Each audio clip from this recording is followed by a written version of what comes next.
गोष्टीचं नाव शाळेचा रस्ता. लेखक रत्नाकर मतकरी. शाळेचा रस्ता. सुनीला पारनामे शाळेत चालली होती. पाटी दप्तर सांभाळीत, चपला फटक फटक वाजवीत, रंगीत रिबन लावलेल्या वेण्या उडवीत सुनीला घाईघाईने शाळेला चालली होती. शाळेत वेळेवर पोचायला हवे होते, नाहीतर उशीर झाला असता आणि बाईंची बोलणी खावी लागली असती. म्हणून सुनीलाचे सगळे लक्ष शाळेत वेळेवर पोहोचण्याकडे लागले होते. तिच्या चिमुकल्या आयुष्यात शाळेत जाण्याला फार महत्व होते. सुनीला अवघी 8 वर्षाची होती. सगळे म्हणतात की तिला वयाच्या मानाने शहाणपणा फार आहे. हनुवटीवर हात ठेवून घराच्या पायरीवर विचार करीत बसली की ती बरीच प्रौढ वाटे. सुनीला एकसारखी कसला ना कसला विचार करत असायची. वाचलेल्या, ऐकलेल्या, पाहिलेल्या, न पाहिलेल्या असंख्य गोष्टी ती मनात घोळवीत राही. कधी कधी त्या तशा का ह्याचा विचार करत बसे. तिचे बाबा एवढे धिप्पाड, पण कधी कधी त्यांना लहान मुलासारखे धरून आणले जाईल. असे का व्हावे हे सुनीलाला कळत नसे. बाबांना असे धरून आणले की ते लवकर झोपी जातात. पण त्याआधी ते जे काही बडबड करीत तिच्यातले अक्षरही सुनीलाला कळत नसे. पण या प्रकाराबद्दल तिने चुकूनही कुणालाही विचारले नव्हते. बाबांना विचारायला तिला धीर नव्हता आणि आईला विचारले तर का कुणास ठाऊक आई रडेल असे तिला वाटत असे. म्हणून हा प्रश्न तिने मनातल्या मनात दाबून टाकला. एवढेच नाही तर त्याचे उत्तरही तिला नकळत उमगू लागले होते. असले आणखीन असंख्य प्रश्न तिच्या मनात जमा झाले होते. तिच्या शाळेतल्या आडीवरेकर बाई कधी कधी तिच्या अंगावरून हात फिरवीत. तो हात विलक्षण रखरखीत लागे. जणू एखाद्या प्राण्याचे पंजे बाईंच्या मनगटांना बसविले होते. जणू त्या हातांना निवडुंगाचे फडे होते. आपल्या आईचे हात पालवीसारखे मऊ असताना बाईंचे हात काटेरी कसे हे सुनीलाला समजत नसे. पण हेही तिने कधी कोणाला सांगितले नाही. सुनीला तशी अबोलच होती. खूप बोलावे असे तिच्या मनात येई, पण काही बोलायची तिला भीती वाटते. तू गप्प बस, लहान आहेस तू अजून, असे कोणी म्हणेल याची धास्ती वाटे. तरी सुद्धा ती बोलायचे ठरली. पण नेमकं बोलायची पाळी येताच तिच्या घशाची आवंढा येईल आणि ठरवलेल्यातले फारच थोडे बोलणे शक्य होईल. तेही घाबरत घाबरत, तुटकपणे. ऐकणाऱ्या खोळ्यात काढील की काय अशा शंकेने ती मग अधिकच गप्प व्हायची, मूठ बसून राहायची. मनातल्या मनात मात्र तिचे बोलणे अखंड चालू असायचे. गुडघ्यावर पोपत आणि तळहातावर हनुवटी ठेवून डोळे विस्फारून सुनीला बसायचे आणि मनातल्या मनात खूप बोलायचे. आणि आश्चर्य म्हणजे तिचे हे मनातले बोलणे अत्यंत धिटायचे आणि सुसंगत, लांब लचक असायचे. त्याला काही काळ वेळ नसे. घरीच कशाला, शाळेतही एखाद्या बारीकशा प्रसंगाने तिचे हे बोलणे सुरू व्हायचे आणि तिची तंद्री लागायची. सुनीला एकदा मनाशी बोलू लागली की त्या भरात तिला काय काय सुचायचे. नको ते विषय निघत, नाही त्या आठवणी येत. सुनीला तशी भित्री नव्हती, पण काही विशिष्ट आठवणी निघाल्या म्हणजे तिच्या अंगावर सरसरून काटा उभा राहील. एकदा तिला आडरस्त्यातल्या झाडाखाली दगडावर कोंबडे मारून त्याचे रक्त सांडलेले दिसले होते. ते आठवलं की ती घाबरायची. एकदा छत्रीत एका माणसाने स्वतःच्या डोळ्यातून बुबुळ काढून ते खिशात ठेवले होते. तिने पाहिले होते. ते काचेचे आहे हे कळल्यानंतरही तिची भीती कायम कमी झाली नव्हती. काहीही, अगदी साध्या गोष्टींची तर तिला याहीपेक्षा जास्त भीती वाटे. म्हणजे त्या आठवल्या की तिचा जीव नुसता कासावीस होईल.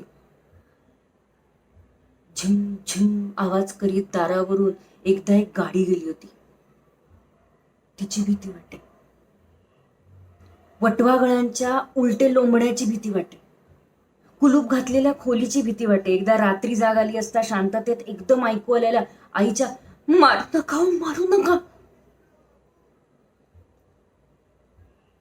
अशा दबत्या किंकाळ्यांची भीती. सुनीला तशी मुळीच भीती नव्हती, पण घरात तिला कसे जखडल्यासारखे, कोंडून घातल्यासारखे व्हायचे. सुनीलाचे घर का कोण जाणे अगदी उदास असायचे. कधी कधी तर हा उदासपणा इतक्या थराला जाई की असे उदासवाणे बसून राहण्यापेक्षा त्या घराने मोठमोठ्याने रडावे असे तिला वाटायचे. आणि कधी कधी कधी कधी ते तसे रडायचे सुद्धा. एवढेच नाही तर मोठमोठ्याने हुंदके द्यायचे, आक्रोश करायचे, ओरडायचे, भडकून शिव्या सुद्धा द्यायचे. त्या घरात सुनीलाला आपण लहान आहोत असे कधी वाटत नसे. ती लहान आहे असं इतर कुणालाही वाटत नसे. तिला कोणी खेळायला बोलवीत नसे की तिच्याशी खळखळून हसत नसे. स्वतःशीच बोलत ती बसून राही आणि घराच्या कानाकोपऱ्यातल्या सावल्यातून नाना भयप्रद आठवणीच मग तिच्या सोबतीला येत. सुनीला शाळेत चालली होती. आज आपण निघताना आईला हात हलवून दाखवला की नाही हे तिला नीटसे आठवत नव्हते. रोज ती निघण्याच्या वेळेस आई पायऱ्यांवर उभी असायची. त्यावेळी घरात दुसरे कोणीच नसायचे. वडील कामावर गेलेले असत. गडी माणूस नव्हतेच. सुनीलाला भावंडही नव्हते. पण आज आई पायऱ्यांवर उभी नव्हती. घरात कोणीतरी आजारी होते. डॉक्टर आले होते. ते आईबाबांना गंभीरपणे काहीतरी सांगत होते. Pneumonia, pneumonia. गेले 4-6 दिवस हा शब्द ऐकू येत होता, निमोनिया. कसा छान शब्द आहे रे. निमोनिया, लिनोलिना, लिनोलिया, डेलिया, या बैया. या घरात आजारी माणूस म्हणून आईला दारात यायला फावले नसेल आणि उशीर होत होता म्हणून सुनीला झटपट निघाली. दूर कुठेतरी 10चे टोले पडले. शाळा भरायला अजून तब्बल अर्धा तास अवकाश होता. पण कुणी सांगावे टोले देणारे घड्याळ बरोबर नसेल तर कदाचित ते सुद्धा मागे असेल. आणि मग मगाच कोणीतरी दटावल्याच्या आवाजात सांगितले, सुनीला चल निघ, तुझी वेळ झाली. असे नव्हते का म्हटले. सुनीलाने टोले मोजले नाहीत. ते 10चे असावेत असा तिने आपला अंदाज केला. पण खरे तर ते 10 नंतरही थांबले नाहीत. ते आपले वाजतच राहिले. सुनीलाला मोठे चमत्कारिक वाटले. ती एकदम पळतच सुटली. पण थोड्या अंतरावर सुद्धा ते टोले ऐकूच येत राहिले. सुनीला भरभर चालू लागली. आपण आजवर इतक्या भरभर चाललो नसू असे तिला वाटले. इतक्या भरभर की हाताला वारे सुद्धा लागत होते. आपण इतकी घाई का करत आहोत हे तिचे तिलाच कळत नव्हते. मात्र कधी एकदा शाळेत पोहोचतो असे तिला झाले होते. एवढे खरे, शाळेत जायला सुनीला नेहमीच उत्सुक असायची. घरात वावरताना तिच्यावर जे दडपण असे ते शाळेत थोडे तरी कमी होईल. शाळेत जायला पाऊल टाकले की तिला कसे मोकळे मोकळे वाटायला लागेल. घरी कोणत्या क्षणी काय होईल याची खात्री नव्हती. त्या मानानं शाळा सुरक्षित होती. शाळेत तिच्याबरोबरची मुले होती. सगळे कसे नीटनेटके, वेळच्या वेळी होणारे, घडी घातल्यासारखे ठाकठीक होते. शाळा हसायची, शाळा खेदळायची, गप्प सुद्धा बसायची. पण ते गप्प बसणे उदासवाणे नव्हते. शाळेत प्रकाश होता, कोनाडे नव्हते, सावल्याही नव्हत्या.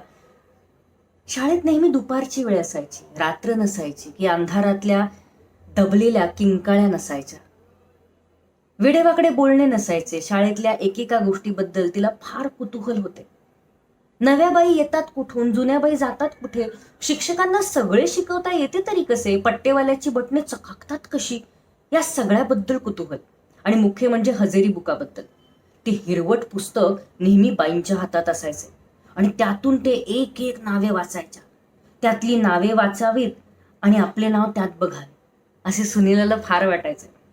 कुणीतरी तिला सांगितले होते की प्रत्येक नावापुढे महिन्याच्या शेवटी एक छोटीशी जागा सोडलेली असते आणि तिथे त्या मुलीबद्दलचा शेरा लिहिलेला असतो. आपल्या नावापुढे काय शेरा असेल याचे सुनीलाला फार कौतुक होते. पण हजेरी बुक असायचे नेहमी बाईंच्या ताब्यात. हजेरी संपली की पट्टेवाला ते घेऊन जायचा. त्यामुळे ते बघायला मिळणे शक्यच नसेल. सुनीला भरभर भरभर भरभर भरभर चालत होते, पण आज काही केल्या रस्ताच संपत नव्हता.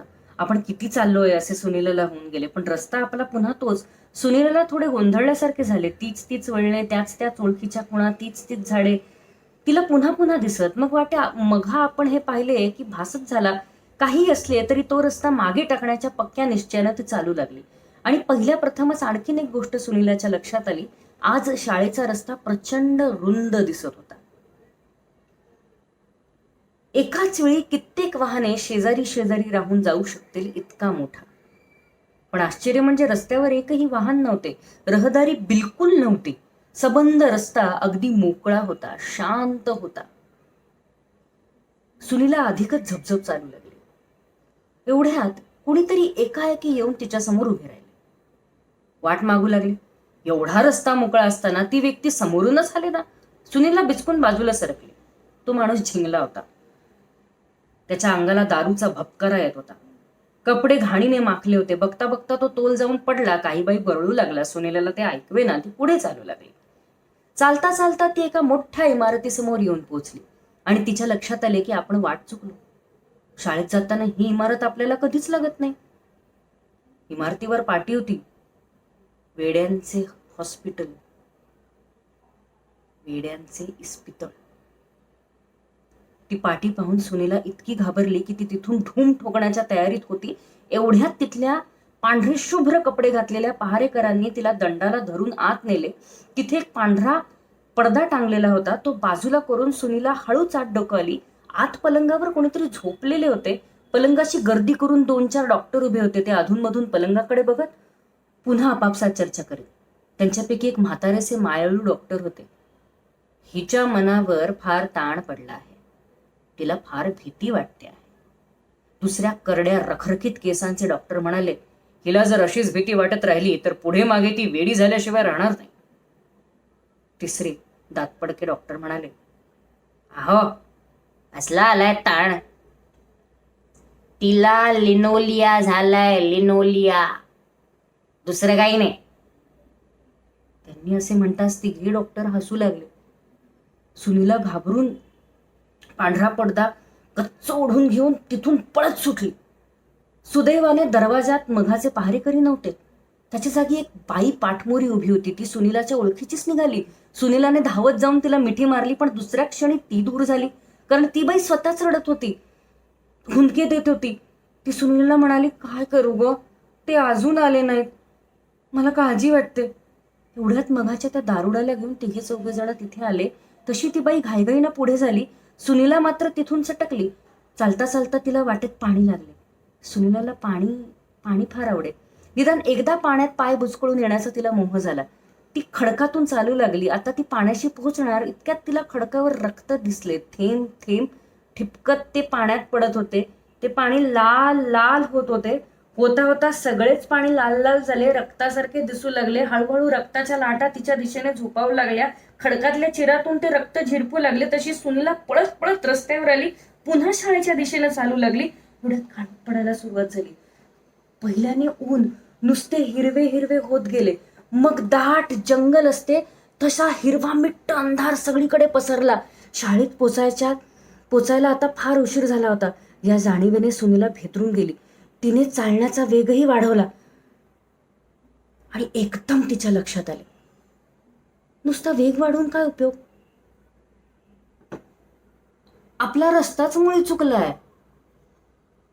इथली एकही खूण ओळखीची दिसत नाही. पण नाहीतरी कसे म्हणावे, हे सारे कधीतरी कुठेतरी पाहिल्यासारखे वाटते. सारे काही भराभर भराभर पालटत होते आणि तरीही खूप वेळ तेच तेच तेच तेच राहत होते. स्वप्नातल्यासारखे नाहीतर सिनेमातल्यासारखे.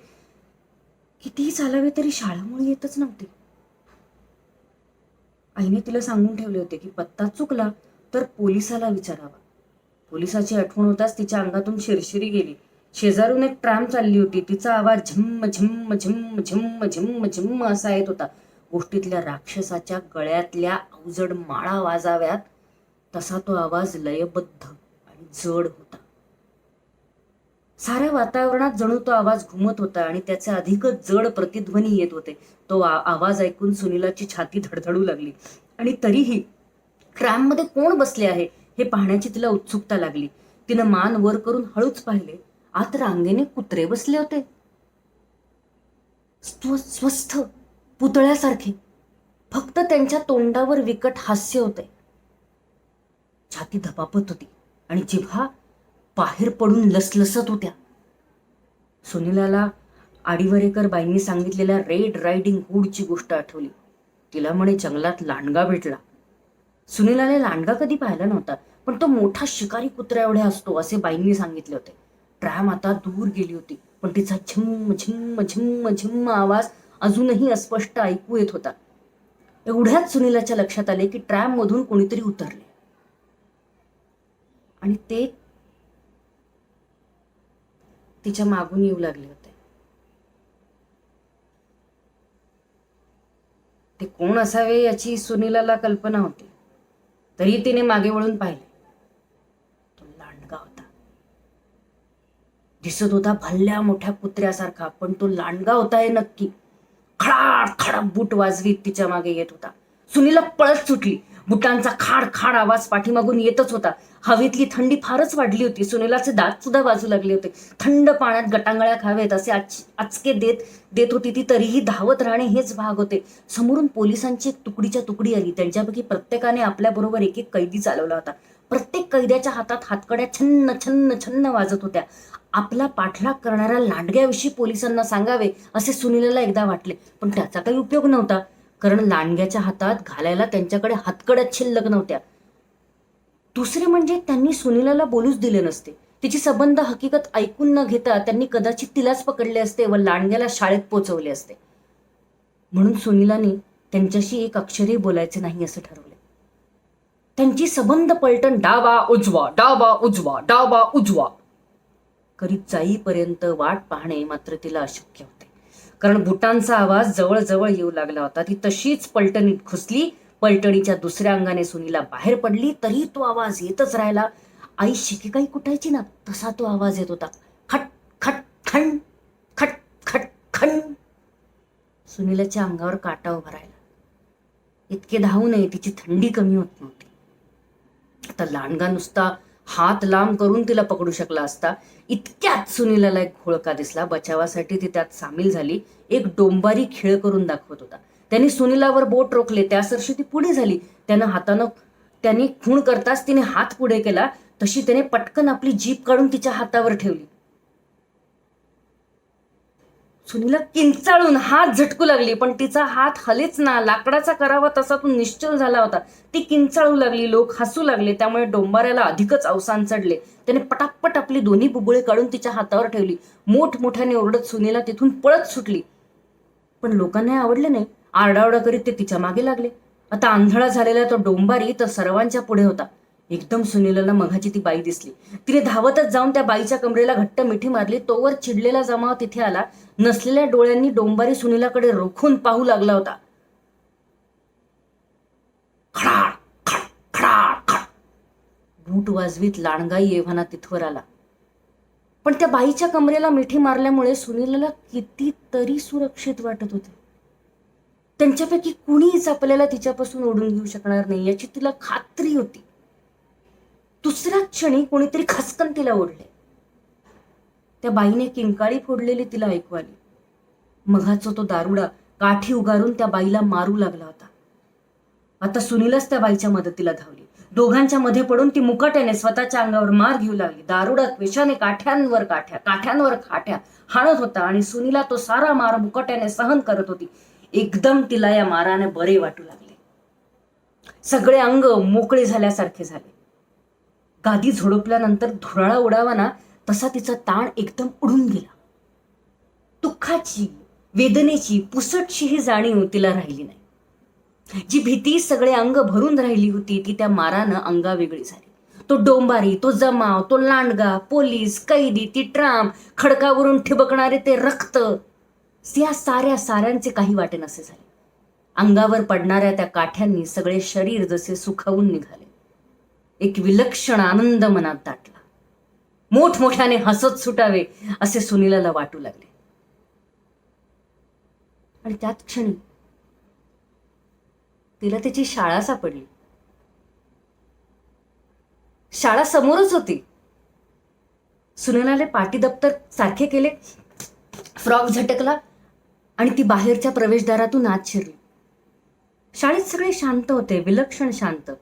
शाळा भरली होती, पण कुठल्याही वर्गातून शिक्षकांचा किंवा मुलांचा आवाज येत नव्हता.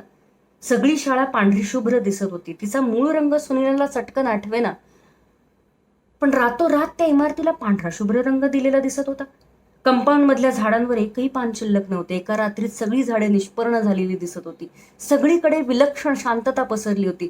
एरवी शाळा भरल्यानंतर वर्गात जायला सुनीलाला कोण भीती वाटायची, पण आज तिची सगळी भीती नाहीशी झाली होती.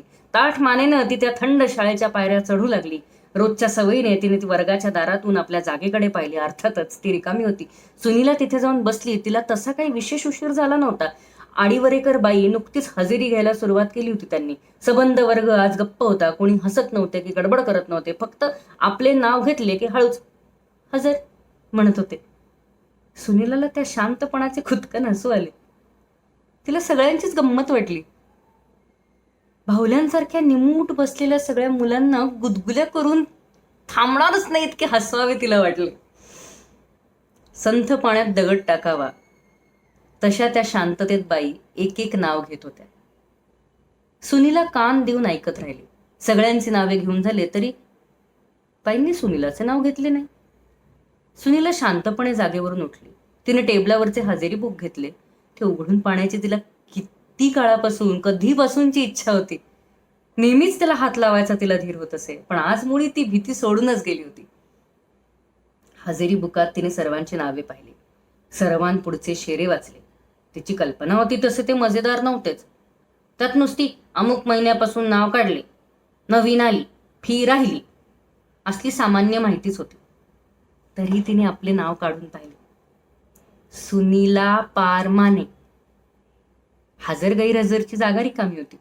पुढे शेरा.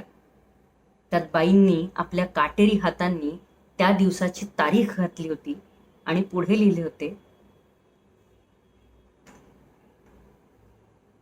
निमोनियानी वारली.